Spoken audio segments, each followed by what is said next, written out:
बोलिए लड्डू गोपाल की, बोलिए सच्चे दरबार की। आदरणीय राधे श्याम जिंदल जी बच्चे को सम्मानित कर रहे हैं। जय श्री राम।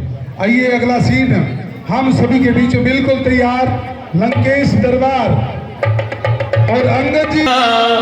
विध्वंस न हो कोई न अकाल मरे जग में, और वंश कोई निर्वंश न हो। को नीति अनीति में भेद करे, यदि राम सरीखो हंस न हो। पृथ्वी धस जाए रसातल में, पृथ्वी पे जो धर्म को अंश न हो।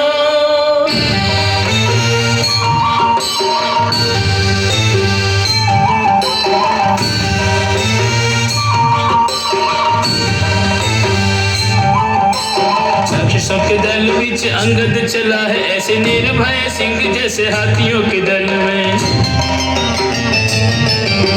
साहस अपार लिए राम का आधार लिए, कूद पड़े जैसे कोई सागर अतल में।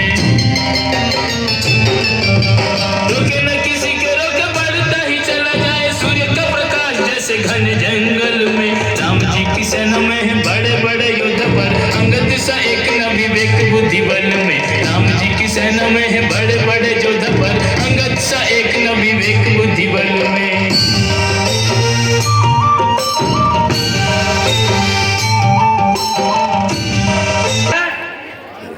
वानर राज स्वर्गवासी महाराज बाली का पुत्र हूँ। अंगद मेरा नाम है, और श्री रामचंद्र जी की ओर से आपके नाम एक आवश्यक पैगाम है।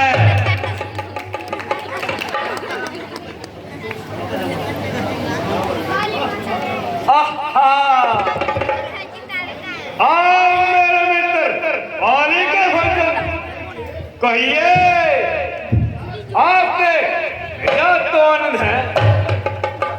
आपकी मेहरबानी है, परंतु मैंने बहुत देर के पश्चात आपके शकल पहचानी है, किंतु मुझे आपकी हैरानी है कि आपने ये नीच काम करने की क्या ठानी है। आप मुझे कुछ भी कहें, मैं नीच अथवा पतित कहने का भला कब बुरा मानता हूँ, बल्कि आपकी इन सब बातों को सहन करता हुआ आपको समझाना अपना कर्तव्य जानता हूँ। क्योंकि आपके और पिताजी के न केवल गहरे संबंध थे, बल्कि एक दूसरे के मेहमान रह चुके हैं। बस बस, मेरे पास इतना अवकाश नहीं जो तुम्हारी लेक्चरबाजी को सुनूं। कुछ अपना अभिप्राय बयान करते हो या व्यर्थ में बातों की खेचातान करते हो। मुझको श्री रामचंद्र जी ने इसलिए आपके पास भेजा है कि आप अब इस प्रकार के रक्त प्रवाह से बाहर आ जाएं और व्यर्थ में ईश्वर सृष्टि का लहू न बहाए, अन्यथा आपको इस लड़ाई से संताप होगा और लाखों निरपराधों का आपकी गर्दन पर पाप होगा। बस बस, अरे पर लगाम, जरा अपनी जबान को थाम। कितनी बकबक लगाई है, क्या किसी में अकल ने तुझे अकल भी सिखाई है। और नीरज, क्या तुझे दिखाई नहीं देता कि तेरे सामने कौन है।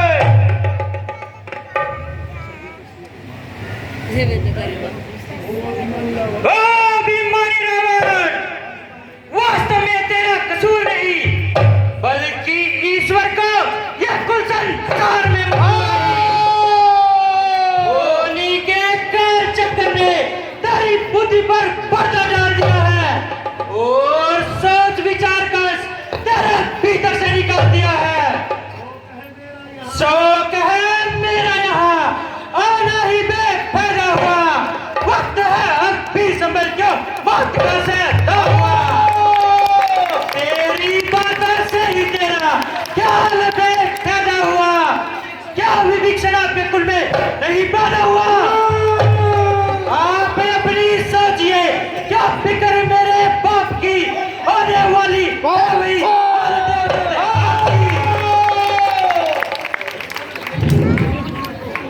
नहीं सकती थी तुझमें तो मेरे पास आ जाता, मैं तेरे बाप का मतलब सबक लेके निकलाता। ये पीछे से फिक्र करना मुझे बदला दिलाने की कोई तदबीर कर तू पहले अपनी जान बचाने की। अकल की बात कर रहे हो, ये तेरी हिमाकत है, मेरे साथ शुद्ध करने की बड़ा किस्मत ताकत है। न कर इतना तकबर तू जो एक राज फानी है, तेरे से अल्लाह बात गुजरे ना बात की निशानी है। अरे दूर हो, मुख में क्या कान खाए हैं, तेरे जैसे बच्चे तो मैंने आज तक पढ़ाए हैं। पढ़ाए होंगे कभी शायद फिर जिस दिन आप यहाँ पे मगर अब तो कल मारी गई और कल बुढ़ापे में। आज जाहिल जबा को रोको जाहिल, ये क्या मत लगाई है, किसी पैदल ने तुझे अकल की सिखाई है। अकल होती तो फिर क्या था, अकल का ही तो होना है, बदौलत इस अकल के क्या होना है। अरे मूर्ख, तुझे किसी ने बुद्धि भी सिखाई है क्या? तूने आज तक बसों में उम्र गवाई है? हाँ ध्यान आया। बुद्धि कौन सिखाए, कौन पढ़ाए, कौन लिखाए? पिता का साया तो सच से जाता रहा, बोलो चाचा को क्या प्रयोजन? वह तुझसे अपनी चाकरी कराता रहा और फिर चाचा को सुग्रीव, भला जिसने अपने सगे भाई को मरवा दिया, उसने तेरी शिक्षा का बोझ क्या उठाना? अरे मूर्ख, अब भी अपने पिता की मौत को याद कर और इसे उस चाचा की गुलामी को अपने आप से आजाद करा। मैं तुम्हें अपने दरबार में एक प्रतिष्ठित पद दूंगा। खैर मैं तो बदतमीज ही सही, किंतु बुद्धि ठिकाने आपकी भी नहीं। जो कोई गंभीर उपयुक्त उत्तर देने की बजाय दूसरों के घर के झगड़े छेड़ रहे हो और व्यर्थ में गड़े मुर्दे उखाड़ रहे हो। मेरे बाप ने जैसा किया अपने भाई के साथ जैसा किया, उसने अपना फल भोगा। मेरे लिए दोनों का दर्जा एक समान है और चाचा की सेवा करके मेरा कौन सा अपमान है? रो के घर के झगड़े रोना छेड़ तू, तुझको पराई क्या पड़ी अपनी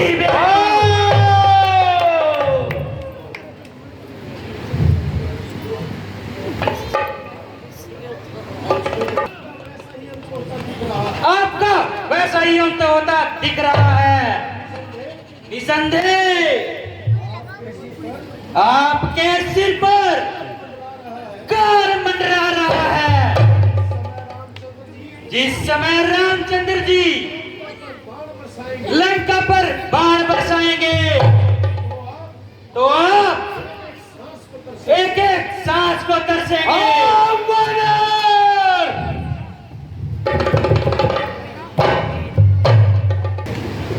वे हैं बेवकूफ। रावण को हिंदी सिखाता है। रावण, मैं रामचंद्र जी की सेना का एक निर्बल इंसान हूं और मेरे विचार से मैं बिल्कुल नादान हूं, किंतु तेरा यह वहम दूर करने के लिए मैं अपनी शक्ति का एक छोटा सा चमत्कार दिखाता हूं, जो तेरे सूरवीरों में से सबसे अधिक बलवान हो, जिस पर तेरा पूरा इत्मीनान हो, वह आगे आए और मेरा पांव पृथ्वी से उठाकर दिखाए। हमारी तरफ से जय पराजय का उसी पर दारमदार है। यदि तेरे किसी योद्धा ने मेरा पांव पृथ्वी से उठा दिया तो तुम्हारी जीत होगी और हमारी हार होगी, अन्यथा इसके विरुद्ध अवस्था में सीता जी को श्री रामचंद्र जी के पास पहुंचाना और किसी प्रकार की हिल हुज्जत न करना। जाओ, देख लो, है हिम्मत।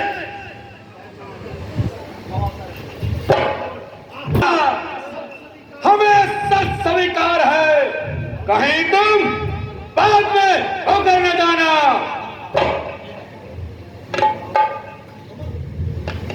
मेरे सूरवीर सैनिकों, जाओ, इस वानर का पैर समुद्र में फेंक दो। जामम चरण सकसी सठटारी, फिर ही राम सीता मैं हारी।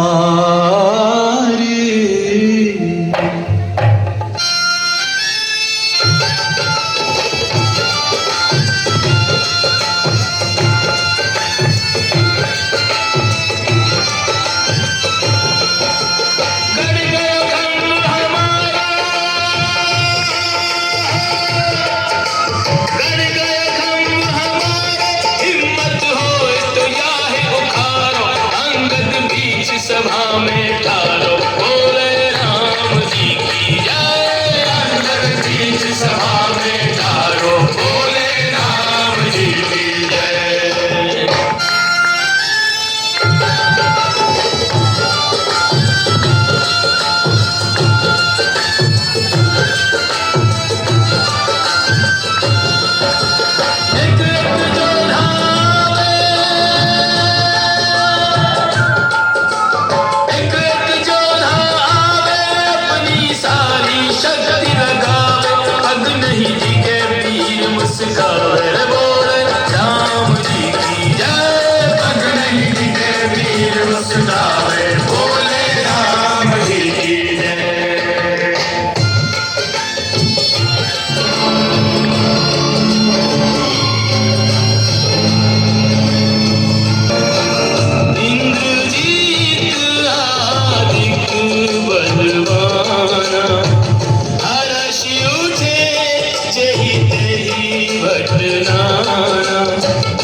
किसी ने बताया था किसी का पैर धरती में गड़ चुका है, उसको बाहर करने में आया हूँ।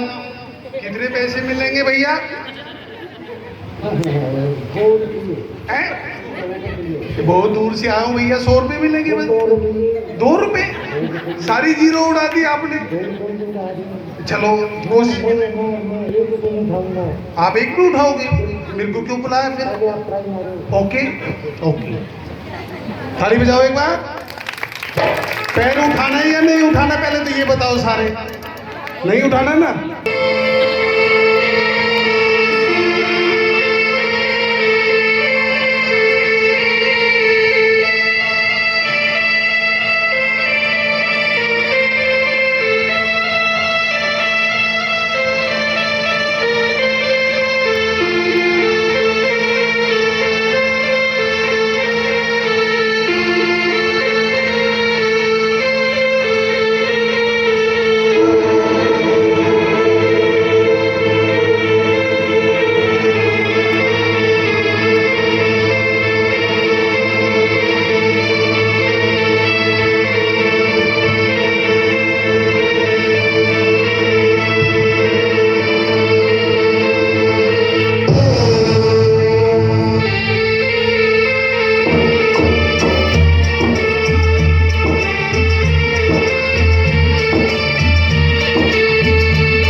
शूलं शुल्लीशिरं शङ्खं सन्दलदिग्गजैर्नयनं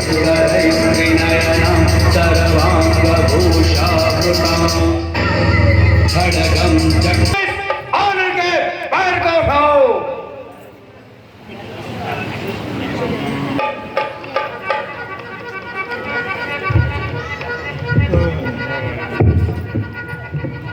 जिस जमीन पर मैं उस जगह ऊंचा लाएगा। जमीन तो चीज क्या है, आसमान भी थरथराएगा।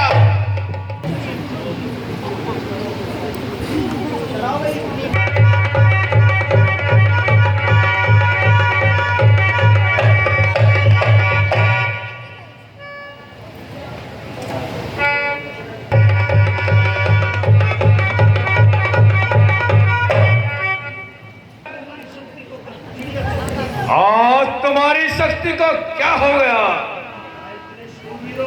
क्या इतने शूरवीरों में कोई भी ऐसा नहीं जो इस वानर का पांव धरती से हिला सके? यदि और कोई भी तेरा वफादार हो उसे भी भेज दे।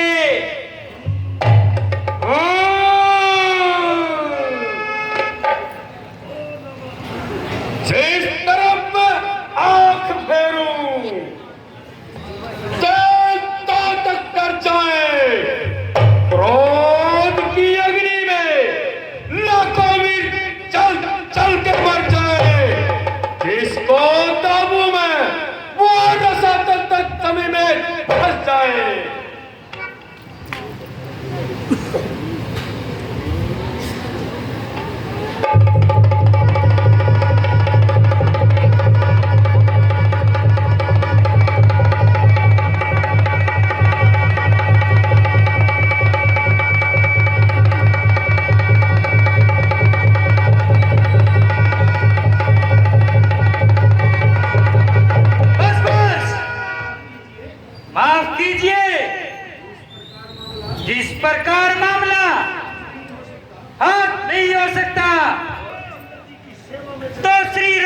जी की सेवा में चलो। यदि आवश्यकता हुई तो मैं तुम्हारी सिफारिश कर दूंगा।